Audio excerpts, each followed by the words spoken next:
Yeah, I remember it was called Clodonium barbabian. Cl- Clodonium barbazarian. That's what it was. Cladonian barzarian. Bazarian.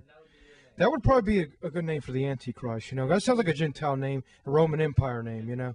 Like genticles, you know. Ooh, get away from me. And after the rapture happens, takes place, and everybody around the globe disappears, then that's when the Antichrist is revealed. Then he signs a 7-year treaty with Israel just for 7 years, claim himself to be God. And then what I would do is see to be the Antichrist, I would come out of the Roman Empire, which would be Europe or one of them countries, and I would go to Jerusalem and I would tear down that stone and build the third temple there. And after the third temple was built, the first 3.5 years of the tribulation, the 7 years, then the first 3.5 years after the word goes to the 7 seals and the 7 trumpets, and then the second half of the tribulation starts up. That's the second 3.5 years. And that's when I set at the temple, like it says in 1 Thessalonians chapter 2 verse 4. He sits at the temple and he's claimed himself to be God. The second 3.5 years, and then that's where he'll be, and everybody's gonna think he's God. But which he's not God. He's working for Satan. He's gonna be getting his powers from Satan, Lucifer himself. She heard these loud noises. They were so loud. I can't explain it to you.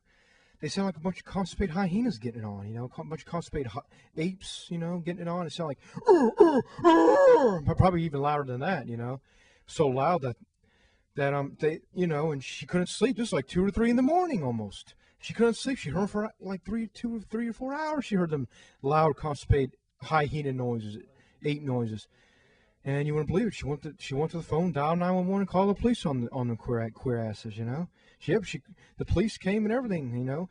And she told them to shut up, shut the heck up. You're making these loud noises. Oh, and when the police got there, you wouldn't believe what they found, man. And they found a 21-inch long feces in one of the rooms.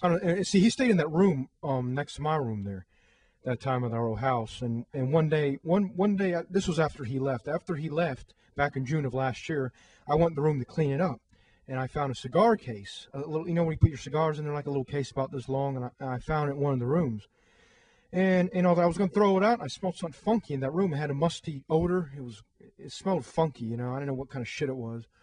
So I put the cigar case up to my nose, and it smelled like feces. It smelled like feces. It smelled like shit. And I said, "What the hell effing shit is this?" And I didn't know what the heck it was, you know. I better put on my shit handling gloves on my hand because I won't want to catch AIDS or HIV. AIDS, that's the queer disease, you know, like that. You know, because you gotta, you know, because a lot of viruses go around the world. You know, make sure you don't get them. You might have a cut on your finger. You might get cut in your finger. Then you might get some little AIDS, little stuff in there.